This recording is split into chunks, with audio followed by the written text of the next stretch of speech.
Tour. Don't forget, if you've enjoyed the video and the series, give us a thumbs up.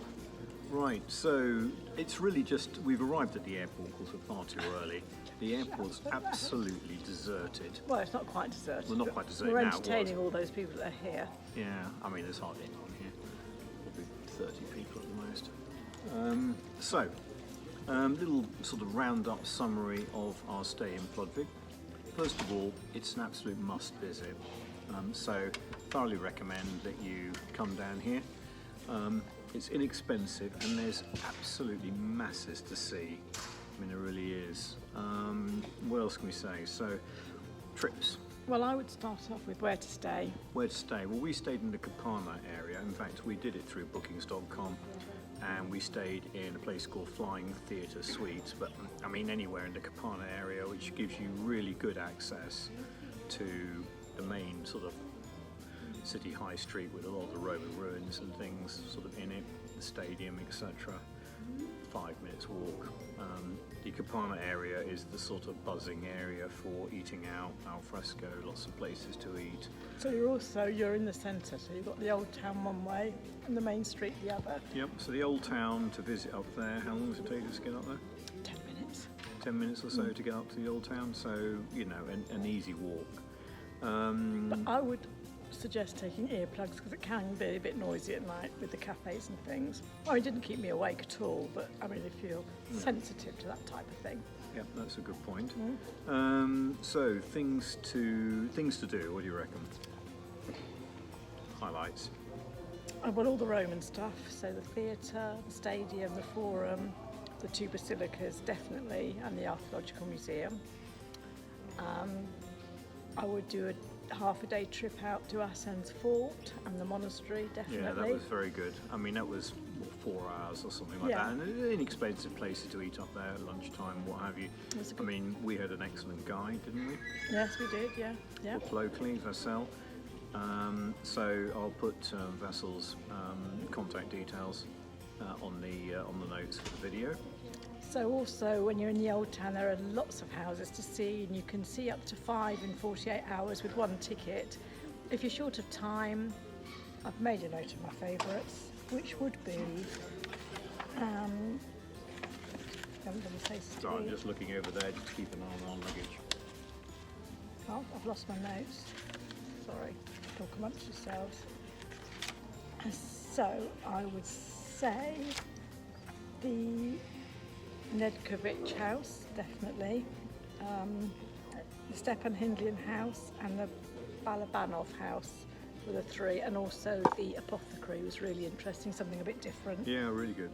And walk to Rahat Tepe, which is the hill where there was a settlement, I think, and from there you get good views. Fort. Yeah, very good views. So that's worth doing, and just wandering around the old town is just great. Yeah, very sort of cobbledy streets. I mean, sort of medieval sort of streets and things like that. Yeah, really, very, very interesting.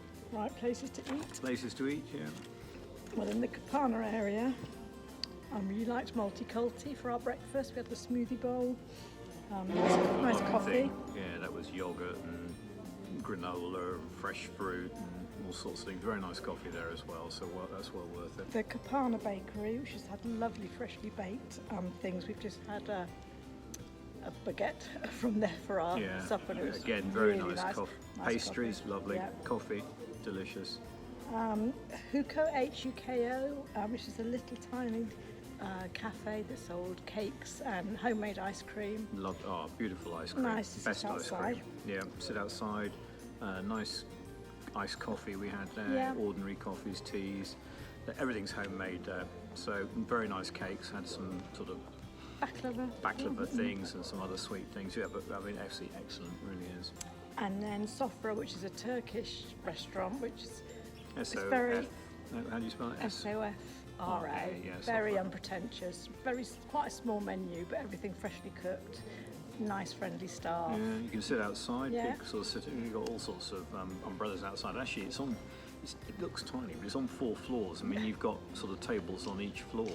Well, certainly the 2nd, 3rd, and 4th floor. Yeah. We enjoyed that very much. And then up in the old town is Rahat, R-A-H-A-T, Tepe, T-E-P-E, which felt more Bulgarian. We had a nice sort of earthenware pot full of a mixed. Well, it was mixed roast vegetables, Yes, and it had and meat and sausages. We had the sausages. mixed one with sausage and pork. I Pork think. and Yeah. chicken. Chicken. Yeah, I mean, absolutely. I mean, one bowl is plenty for 2 people. We had a starter with it, served at the same time. It was a sort of baked Potatoes with 4 cheeses, like sort of Dauphine and Dauphine potato, yeah, that was lovely. And you was can nice. eat, there's a big terrace if the weather is kind. You And can the eat bread there. there is outstanding, but it's big, you know, we eat practically a loaf, you know, so probably don't need the bread, but they're very nice. Then down, if you go down Main Street towards Tsar, Simeon's garden, right there's a cafe called Chochko, Chochko, which has nice ice creams and coffee. Yep. And again, it's a nice place to sit Yeah, inside watch or that. out, Yeah, depending on the very weather. nice, yeah. And then right, if you go the other end of Main Street, over the bridge with the shops, it's a chain, I think, called Happy, but it's just unpretentious food, but very good service and a big selection of Yeah, all big sorts of selection. things. Yeah, really lovely things there. We had some lovely lunch there today. So I think that's really Yeah, I all of mean, my I think notes. on the Roman stuff in the town, the stadium by the mosque, there's part of the stadium's there, and there's a 3D sort of film that you can sit and imagine how, or they show you how it all used to be, and that was in English, and that was very good. I mean, to be honest with you, all the tourist things were absolutely bloody deserted. Yeah, they I mean, there were. weren't anyone there. People spoke very good English on the whole as well, didn't they? Yeah, no problem in communicating. with Most people. menus were in English. We went to a couple of restaurants where they weren't, with no pictures, and we had to Yeah, we walk can't away because we walk just away, had no idea what we Because were they write it eating. all in the Cyrillic. Cyrillic, yeah. Cyrillic, is that the word? Yeah. Anyway, Cyrillic, yeah, Cyrillic. Yeah. Sorry about that. Yeah, so you can't actually read it and you can't translate it on the phone. Yeah, it's inexpensive to be here. Getting into the houses in the old town, £2.50 each. You know, sort of. Yeah, what was that? Sort of 6 lev. Eating out, well, we don't eat out very expensive places, but that was very reasonable. Yeah, coffees and things, very reasonable. Yeah. So all in all, we can say that it was a very, very successful holiday. Hardly any British people here. I think on our flight coming out, we're probably the only 2 Brits. So it's a little sort of undiscovered gem, really, isn't it? It really is, yeah. And one of our favourite city breaks. So, yep. Well, I hope you enjoyed the series of videos.